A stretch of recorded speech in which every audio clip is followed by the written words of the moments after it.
Wow, miris sekali hukum di negara kita, luar biasa. Keren.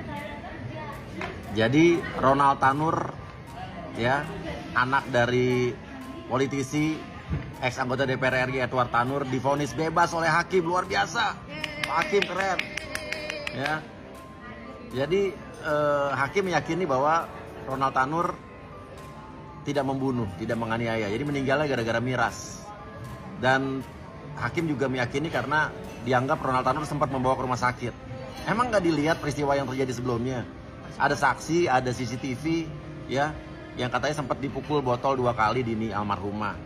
Terusnya juga sempat ditabrak, digilas, ya, terseret oleh mobil si pelaku, ya, dan habis itu sempat dimasukkan ke dalam bagasi. Itu tidak jadi pertimbangan Pak Hakim, yang terhormat, yang mulia, yang keren. Dan apa ya, sungguh aneh, ya, keyakinan ini sungguh aneh menurut saya. Dan satu lagi, coba saya tantang Bapak minum miras, coba Pak, 1 botol, saya yakin Bapak tidak meninggal. Tapi saya tantang Bapak minum miras, habis itu diketrok botol 2 kali, terus ditabrak, digilas, keseret, dimasukkan bagasi, saya yakin Bapak meninggal kalau mengalami hal seperti itu. Jadi saya nggak ngerti logika berpikirnya.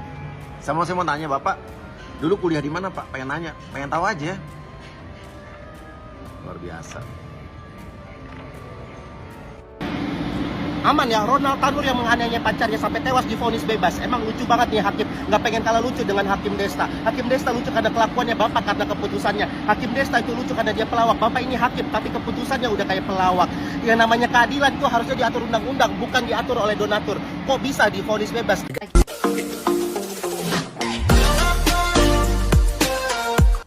KY mulai turunkan tim investigasi usut hakim yang vonis bebas Ronald Tanur.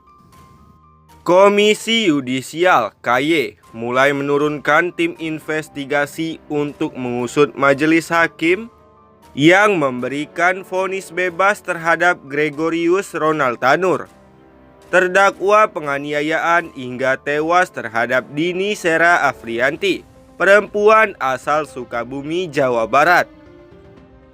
KY menggunakan hak inisiatifnya untuk memeriksa Majelis Hakim Pengadilan Negeri Surabaya yang membebaskan Ronald Tanur.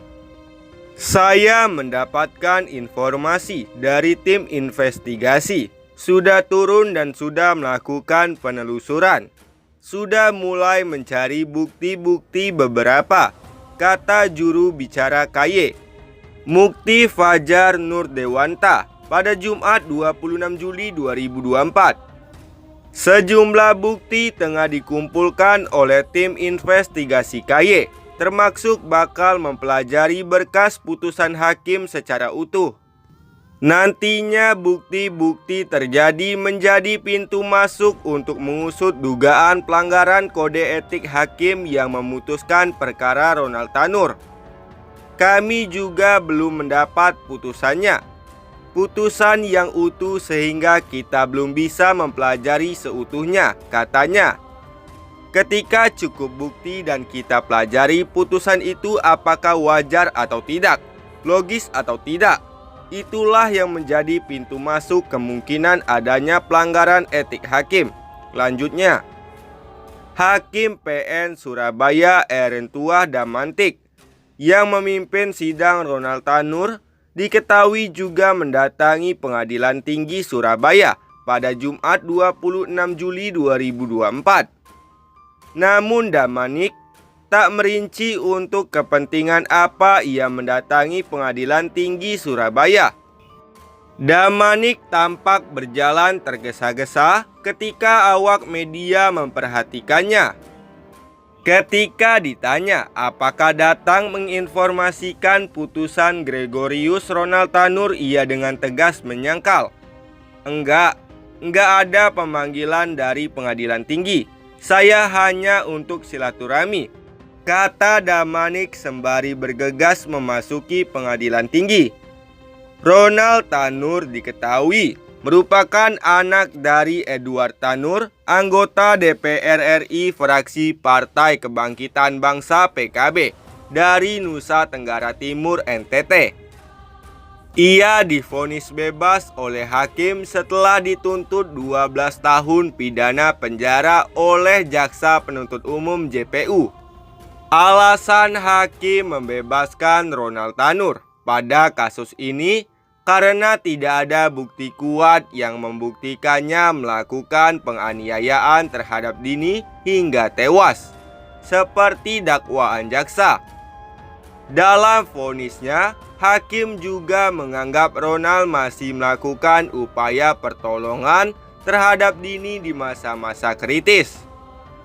Hal itu berdasarkan tindakan terdakwa yang masih membawa korban ke rumah sakit untuk memperoleh perawatan.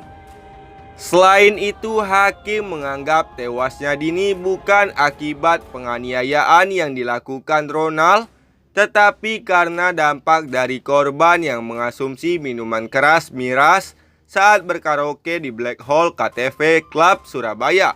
Deddy Mulyadi disebut kesulitan bertemu Peggy Setiawan. Tony RM ungkap peristiwa di sebuah stasiun televisi.